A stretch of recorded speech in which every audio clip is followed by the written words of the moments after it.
Embracing Imperfection, Maggie May's Journey.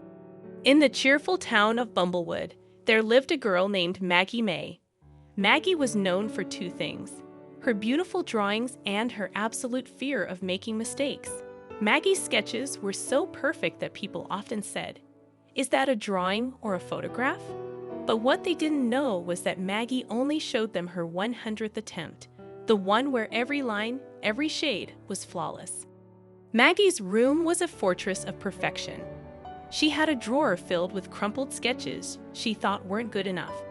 Her eraser was worn to a nub, and she often stayed up late fixing tiny details no one else would notice.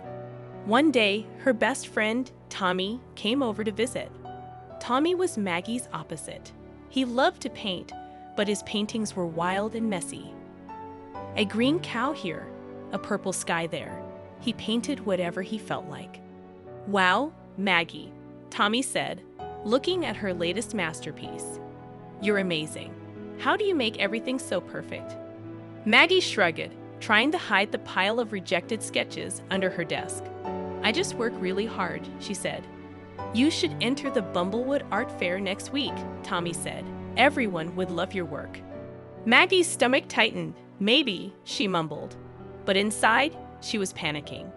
What if her drawings weren't good enough? The Bumblewood Art Fair was the biggest event of the year. Painters, sculptors, and even macaroni artists came to show off their work. Maggie spent the whole week preparing. She worked on her entry for hours, fixing every little detail. By the time she finished, her drawing of a butterfly on a flower was so perfect, it looked like it might flutter away. But the morning of the fair, disaster struck. As Maggie carried her drawing downstairs, she tripped over her cat, Pickles. The drawing flew out of her hands and landed, splat, right in a puddle of spilled orange juice. "No!" Maggie wailed. She picked up the soggy paper, her eyes filling with tears. The butterfly was ruined. Half of it was smeared, and the flower looked like it had melted. Tommy arrived just then, holding his colorful, chaotic painting of a dinosaur in space. "What happened?" he asked, looking at Maggie's ruined work. "It's ruined?" Maggie cried. "I can't go to the fair now." Tommy tilted his head. "I don't think it's ruined.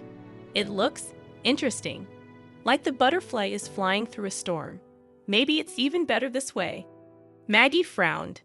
"Better? It's a mess." "So what?" Tommy said. "Art doesn't have to be perfect. It just has to make people feel something." Tommy's words stuck in Maggie's mind as they walked to the fair. She clutched her soggy, smudged drawing, feeling nervous. When they arrived, she saw all the other artwork, shining sculptures, vibrant paintings, and one macaroni penguin that looked like it took hours to glue. Maggie wanted to run away, but Tommy grabbed her arm. "Just try," he said. "What's the worst that could happen?" So, with shaking hands, Maggie placed her imperfect drawing on the display table. She hid behind Tommy, hoping no one would notice.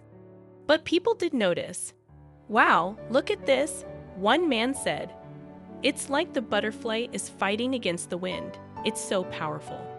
"I love the colors here," said another woman. "It feels so alive." Maggie couldn't believe her ears. People actually liked her ruined drawing. For the first time, she realized that maybe things didn't have to be perfect to be meaningful. At the end of the fair, the mayor gave out ribbons. Tommy got a prize for most creative. His space dinosaur was a hit. And Maggie got a ribbon for most emotional artwork. "See?" Tommy said, grinning. "I told you. People don't care about perfect. They care about how your art makes them feel." From that day on, Maggie stopped hiding her mistakes. She started experimenting with new styles, even if they didn't turn out the way she expected. Her room became a gallery of imperfect, wonderful drawings, each one telling its own story. And when someone asked Maggie about her art, she would smile and say, "The best things in life aren't perfect. They're just honest."